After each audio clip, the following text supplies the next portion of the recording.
ఈరోజు దేవుని వాగ్దానం యోహాను సువార్త 14వ అధ్యాయం 18వ వచనం. మిమ్మును అనాథలనుగా విడువను,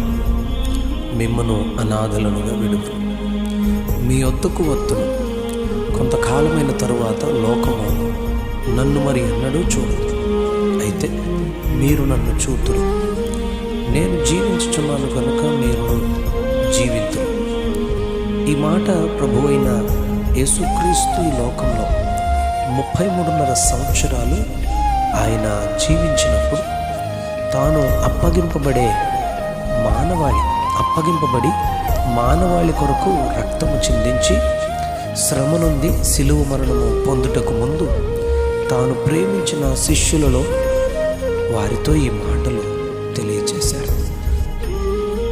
యోహాను సువార్త 13వ అధ్యాయం 21వ వచనంలో మీలో ఒకడు నన్ను అప్పగించునని చెప్పారు ఆయన. ఈ మాటకు ఒకరినొకరు శిష్యులు ఒకరి ముఖాలొకరు చూచుకున్నారు. యేసు రొమ్మున ఆనుకునే శిష్యు ఈ యోహానే అని యోహాను సువార్త 21వ అధ్యాయం 24వ వచనంలో రాయబడింది. ఎవరు నిన్ను అప్పగించుచున్నారని యోహాను అడిగినప్పుడు, నేను ఈ ద్రాక్షారసంలో రొట్టెను ముంచి ఎవరికిస్తానో వారే అని యేసు ప్రభు చెప్పారు. యోహాను సువార్త 13వ అధ్యాయం 26లో సీమోను కుమారుడు ఇస్కరియోతు యూదాకు ఆయన ఇచ్చినట్టు 13వ అధ్యాయం 30వ వచనంలో ఆ మొక్క పుచ్చుకున్న వెంటనే బయటికి వెళ్ళిపోయినట్టు, ఆ సమయం రాత్రివేళ అన్నట్టు యేసుప్రభు వారు అక్కడ రాయించారు. ఈ మిగిలిన శిష్యులతో యేసుప్రభు 13వ అధ్యాయం 33వ వచనంలో, పిల్లలారా, ఇంకా కొంతకాలం మీతో కూడా ఉంటాను, మీరు నన్ను వెతుకుతారు, కానీ నేను ఎక్కడికి వెళ్తున్నానో అక్కడికి పేతురు మీరు రాలేరు అని చెప్తూ ఉన్నప్పుడు 14వ అధ్యాయం 36వ వచనంలో, ప్రభువా, నువ్వు ఎక్కడికి వెళ్తావో అక్కడికి నేను రాలేనా, నేను వస్తాను అని చెప్తాను. యేసయ్య మీరు తర్వాత వస్తావు అని చెప్తూ ఈ మాటలన్నీ యేసు ప్రభు వారితో మాట్లాడుతుండగా శిష్యులు ఎంతో కలవరపడుతున్నారని చూసి 14వ అధ్యాయంలో ఈ మీ హృదయాలను కలవరపడనివద్దు, దేవుని యందు విశ్వాసం ఉంచుచూ ఉన్నారు, నా యందు కూడా విశ్వాసం ఉంచండి అని మాట్లాడుతూ, యేసు వెళ్ళే మార్గం మీకు తెలియను అని చెప్తూ ఉండగా తోమ, మాకు తెలియదు ప్రభువా అని తోమ మాట్లాడాడు.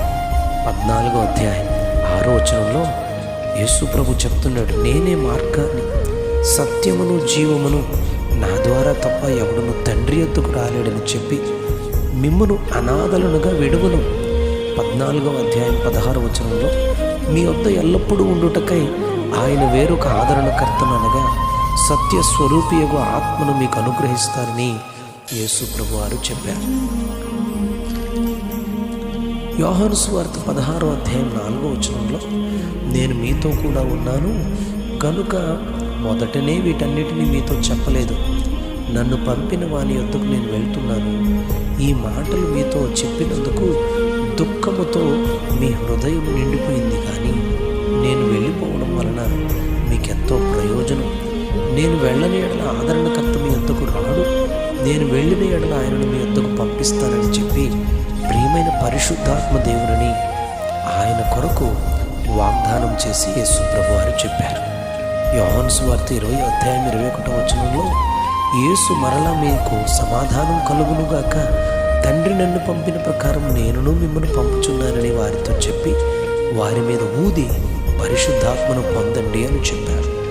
మిమ్మల్ని అనాథలునుగా విడువనని యేసు ప్రభు చెప్పి పరిశుద్ధాత్మని ద్వారా ఈ దినము వరకు మనల్ని ఆదరించుచు మనల్ని తండ్రి సన్నిధికి పరలోకమునకు చేర్చు వరకు మనతో కూడా ఈ భూమి మీద మన హృదయాలలో ఉంటూ మనలను బలపరుస్తూ పరిశుద్ధాత్ముడు తన కార్యాన్ని చేస్తున్నాడు.